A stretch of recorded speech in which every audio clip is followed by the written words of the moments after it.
Sega Saturn was Sega's entry into the 32-bit gaming era to go up against the PlayStation and the 3DO. So the Saturn was supposed to be part 2 of this, marathon of Sega taking over. Sega Saturn. They had a lot of success with the Genesis. They had managed to create this unique identity for themselves that basically presented Nintendo to be like the not cool kids.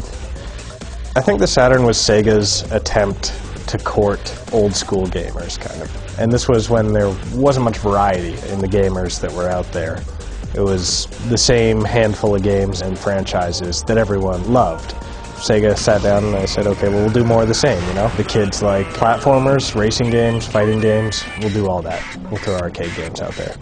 And so when the Saturn was kind of being planned out, Sega took a gamble. They thought that, for the next generation of systems beyond the Genesis and Super Nintendo, that 2D gaming was still where it was at. Most arcade games were still 2D games and things like that. So they were like, okay, this is our future, 2D gaming. So in that respect, the Saturn was going to be this 2D powerhouse. And it was. It was a great 2D system, all these amazing looking 2D games. But I think they failed to realize that the shift in arcades at one point towards 3D games. I mean, even their own arcade division, AM2, was doing a lot of work in 3D gaming. They were one of the first companies to put out things like Virtua Fighter, there was Virtual Racing, there was Daytona USA, all these really great 3D arcade games. So you could tell right away there was kind of this two separate things at work at Sega in terms of where they should have gone with the home console, but they decided to go 2D. Then Sony came out with the PlayStation specs, and I think there was a heavy 3D emphasis in what they were doing and telling developers. Unfortunately, at the last minute, they kind of freaked out. Sony had this really cool chip inside the PS1 that let it do, for the time, really amazing 3D visuals. I mean, you look at it now and it's kind of like Legos, but in the day it was like, oh my god, it's people. The Saturn was released in Japan in September of 1994, 6 weeks ahead of the PlayStation, and sold approximately 170,000 units on day one. They had this character named Sagata Sanshiro. It's played by, I believe, a Japanese soap actor that had the most incredible hair you've ever seen. And he was in a gi. And most of the commercials that I remember, and you can find them on YouTube, and please look them up, you have no idea what you're missing. He would literally beat the crap out of people to make them appreciate the Sega Saturn and play it. The very first commercial I saw him in was he scares the crap out of these 3 kids at Christmas, because Spooky Santa comes in, rips off his mask, and scares the crap out of these kids. What I loved the most was it didn't always have anything to do at all with the game. That kind of light touch and that kind of like funny vibe went such a long way in Japan towards getting people to really dig it. Because in the end, Japan loved it a lot longer. Some of it because it had better games, and some of it was because the ad campaign was smarter. It got everybody kind of like laughing. The problem was the Saturn ads in the West were clearly made by like Western folks, and at that time it was all about attitude or baditude, so it just wound up being a lot of kind of badassery and trying to slander it, and that didn't fly because people saw through it pretty quick. At E3 1995, Sega makes a very unexpected announcement.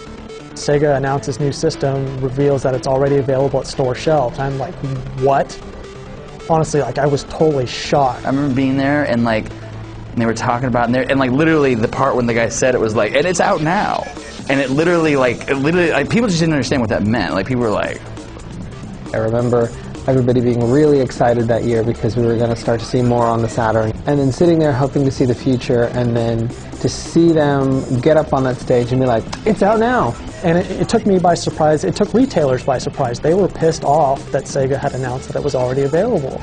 It was like really expensive, and the first batch of titles for it were not great. It was such a challenge to program for, like I'd mentioned earlier, that what you had were games that were not great looking.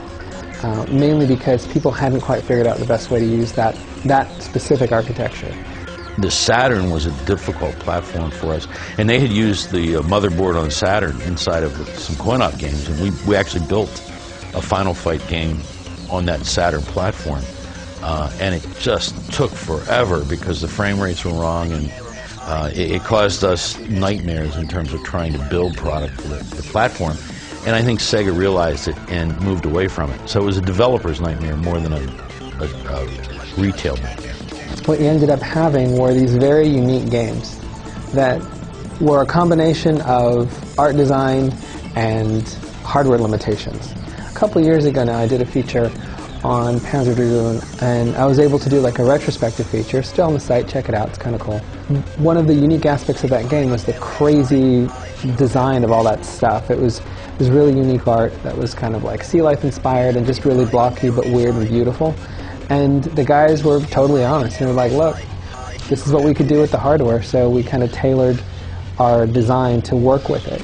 A lot of my favorite games were the arcade ports, and that's because Sega's arcade pedigree was just awesome back in the day. I mean, Virtua Fighter 2 on the Sega Saturn was not just an incredible feat in terms of replicating the gameplay on the console, but it was a great technical feat too, because up until that point, everybody thought that the Saturn was just sucked for 3D. Like, it just couldn't do any 3D game. And I think for a lot of people, Virtua Fighter 2 kind of proved that if you put this system in the hands of developers that know what they're doing, that they could create these really great 3D looking games, or these great 3D games. I knew that they weren't going to be able to do some of this stuff. X-Men vs. Street Fighter, it's the RAM cartridge, right? The RAM card gave you additional RAM that would allow you to load more characters into games. That just blows my mind. It's cool that they had that thought of like upgrading expansion then, but no, like, what are you talking about? I have to buy a game and then another thing, and like, no, that's my problem with the Saturn.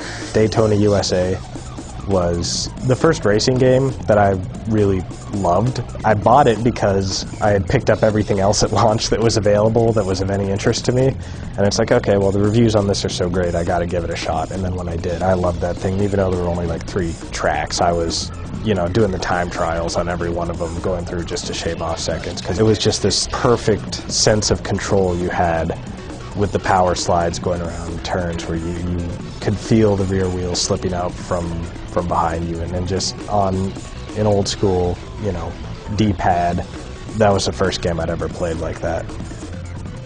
And in 1998, Sega officially discontinues the Saturn. There was a lot of anger at that time, because if you bought it at launch, you got stuck with a huge bill, lots of games, and oh crap, you guys are stopping support of it? So by that time, when it finally went away, there was a lot of negative sentiment at Sega. But you think about the love that the Dreamcast got, it was just funny. Because I think at a certain point, it was almost like that really weird relationship that you had for a while, where it's like, you knew she was a little nuts, a little unstable, maybe not so awesome, but you still kept coming back because there was something about her. Same thing. And it's like, it still happens, although there's a lot less people that are as hopeful that Sega's going to pull things off. But back then, that was the first time where you were like, really? I got to go shoot Old Yeller in the shed? I mean, it wasn't even you this time. It was basically, you know, it was like Old Yeller, only you saw Old Yeller get shot on stage publicly, and you had to deal. And it was a hard blow, I think, for a lot of folks that were really into Sega back then.